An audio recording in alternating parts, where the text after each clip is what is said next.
महंत जी के पास जा रही हूँ और मैं ये गुजारिश करूंगी कि प्लीज बाकी कोई बीच में ना बोले, सबके पास बारी बारी आऊंगी ताकि सबकी बात जा सके। आपको किसी की बात से अगर सहमति नहीं है तो फिर जब आपका समय होगा तब आप उससे असहमति जताइए, लेकिन इतना संयम जरूर रखिए और इतनी शालीनता जरूर दिखाइए कि हर किसी की आवाज दर्शक तक पहुंच सके और दर्शक खुद तय कर सके उसको जो भी राय बनानी है इस मुद्दे पर। महंत जी दोबारा आपके पास आ रही हूँ और अभी आप बहुत पैशनेटली इस बात का जिक्र कर रहे थे कि साहब आतंकवादी और आतंकवादियों के जनाजे और उसमें नमाज पढ़ी जाती है और सब टोपी वाले होते हैं। तो सर लेकिन इसी देश की हकीकत है ना कि जो आतंकवादी थे, मुंबई के जो गुनहगार थे, उनको इसी देश के मुसलमानों ने अपने यहाँ की जमीन मयस्सर नहीं होने दी थी सर। और इसके अलावा सर मुसलमानों की तरफ से ये फतवा इसी देश में जारी हुआ है सर कि मुसलमानों के लिए नमाज जनाजा भी नहीं पढ़ाई जाएगी। तो हम क्या ये अच्छी बातें जो है वो देखना नहीं चाहते सर? क्या हमारी ये मंशा है कि सामने वाला धर्म, क्योंकि हम उसको नहीं मानते हैं, हम अनुयायी नहीं है मुस्लिम धर्म को मानने वाले, तो हम मुस्लिम धर्म को बस गलत ही दिखाएंगे? ये पूरे धर्म को गलत दिखा रहे हैं सर आप। ये अच्छी बात है, आप मुस्लिम धर्म की क्यों नहीं लोगों को बता रहे हैं? संतों का काम तो सब धर्मों की अच्छाई बताना है। देखिए, निश्चित तौर पर भारत के लोगों ने अगर वास्तविकता में इस्लाम इतना, अगर जिस प्रकार से हम लोग इस्लाम की बात करते हैं कि भारत ने इस्लाम को स्वीकार किया, भारत के हिंदुओं ने इस्लाम को स्वीकार किया और आज बड़ी संख्या में मुझे लगता है कि भारत के अंदर मुसलमान रहते हैं जी। मुझे लगता है कि शायद 25 से 30 करोड़ मुसलमान भारत में रहता है। बिल्कुल। और हमारे ही देश के मंत्री राजनाथ सिंह की तरफ से जब आईएसएस का खतरा पूरी दुनिया पर था तब ये खड़े होकर बात कही गई थी कि हमारे देश का मुसलमान जो है उसका आईएसएस जैसे आतंकवादी संगठनों से कोई लेना देना नहीं। आपको ध्यान है ना सर, एक समय में बड़ा हवा बनाया जा रहा था कि साहब ये आईएसएस वाले और हिंदुस्तान पे पता नहीं कितना बड़ा खतरा आ गया है ना? तो मुसलमान तो देशभक्त भी है सर, और मुसलमान तो आतंकवादियों के नमाजे जनाजा की भी पैरवी नहीं करता है। ये फतवा है सर, क्योंकि अक्सर ये पूछा जाता है कि ऐसा कोई फतवा है, तो मैंने कहा मैं फतवा बता दूं, मेरा दर्शक जो है उसको सब पता होना चाहिए। आइए देखिए, इस देश के अंदर डॉक्टर एपीजे अब्दुल कलाम को स्वीकार किया, देश के राष्ट्रपति आप रहे जी। इस देश के अंदर बहुत सारे ऐसे क्रिकेट खिलाड़ी भी हैं, बिल्कुल ऐसे संगीतकार भी हैं जो मुसलमान हैं जिनको स्वीकार किया गया।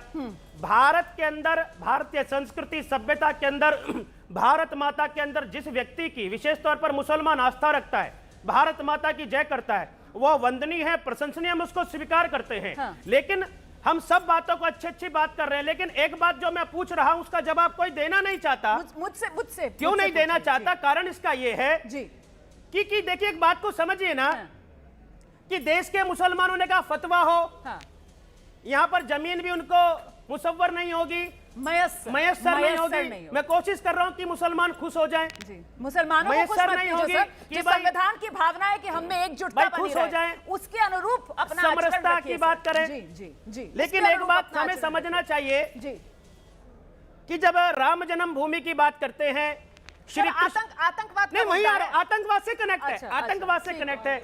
श्री कृष्ण जन्मभूमि की बात करते हैं हम लोग, काशी विश्वनाथ की बात करते हैं हम लोग, वो भारतीय धर्मस्थल जो तोड़े गए, आर्कियोलॉजिकल सर्वे ऑफ इंडिया अपनी जो रिपोर्ट देती है उसमें ये तोड़े गए। अब तोड़ने वाला कौन होता है समझ में आता है। कोई कहता है कि औरंगजेब होता है, हुमायूं होता है, वो होता है, तो भैया एक धर्म से संबंध रखता है। तो आतंकवाद का प्रारंभ कोई नया नहीं है, आतंकवाद का प्रारंभ तो बहुत हजारों वर्ष पहले भारत में हुआ और हम देख रहे हैं।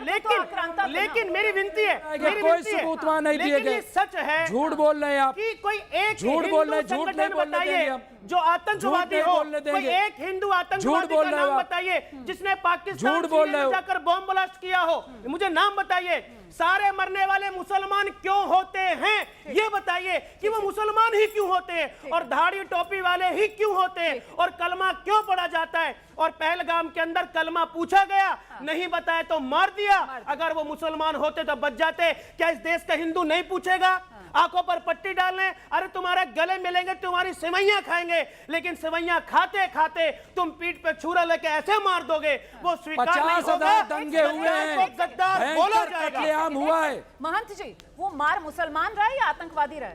मारने वाला कौन है? मुसलमान रहे या आतंकवादी रहे? देखिए, आतंकवादी तो मार रहे, हमने तो नया नाम दिया आतंक, जो आतंक फैलाता है, लेकिन धर्म क्या मुसलमान? अच्छा ठीक है, अब आपने पूरी बात मेरी बात पूरी। अब महंत जी के सवाल का आप जवाब दे दीजिए, उसके बाद मैं आ रही हूँ विनोद सर आपके पास। बिल्कुल संक्षेप में, और मुझे देखकर जवाब दीजिएगा प्लीज, चिल्लाइएगा मत, आपस में मत उलझिए। नहीं, मैं आपस में नहीं उलझ रहा हूँ। देखिए, इन्होंने मिसालें दी, मैंने इनसे कहा था कि आप बताइए नहीं, इसमें कोई गलत बात नहीं है ना। नाथूराम गोडसे- पहलगाम में जो हुआ वहां पर धर्म देख देख कर लोगों के कपड़े उतरवा कर उनसे पूछ कर तुम्हारा धर्म क्या है मारा ना। किसी ने हिमायत की उसकी? हाँ। नहीं की। क्यों किया गया? ठीक ये है। जांच का विषय है। क्यों ऐसा कहा गया? जांच का विषय ठीक है। है। क्यों? क्योंकि हिंदुस्तान में भी JSR का नारा लगा करके लोगों को मारा गया। एक दो नहीं, कई मिसालें मौजूद हैं। क्यों मारा जाता है नाम लेकर? ठीक है। क्यों मारा जा रहा है? फिर आप बताइए, कह रहे हैं इनको पता ही नहीं है।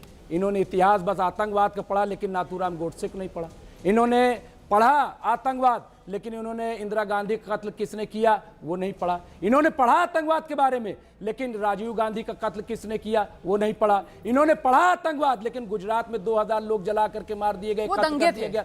वो दंगे थे और दंगों पर अगर आएंगे तो फिर एक के बाद एक इतिहास रोमाना भरा जी, पड़ा है आप दंगों का। इतने दिनों ठीक से है। हाँ। आतंकवाद पे डिबेट दंगों करा में, रही क्राइम हैं। में, क्या ये अलग अभी अलग तक चीजें हैं ना सर, इसमें रोमाना फर्क तो जी, पता होना रोमाना चाहिए जी, ना। एक हत्या हो रही है, एक रेप हो रोमाना रहा है, जी, एक आतंकवादी वारदात को अंजाम दिया जा रहा है, सब में फर्क है ना। रोमाना जी, हाँ। पूरी दुनिया में अभी हाँ। आतंकवाद की डिफिनेशन तय नहीं हुई है। ठीक है। यूएनओ में भी तय नहीं हुई है। ठीक है। आतंक क्या है? हाँ। यहाँ भी कोई 10 लोग घुस आए हाँ। और मारपीट करने लगे तो उसे चाहे आप दंगा कह दे हिंदुस्तान की जबान में या अमेरिका की जबान में, उसे आतंकवाद कह दे। ठीक है। क्योंकि आतंकवाद जो है हाँ। वो कहां से आया? हाँ। कहां, किसने इसकी डिफिनेशन तय की है? हाँ। तो इसलिए मैं उसको भी आतंकवाद मानता हूं।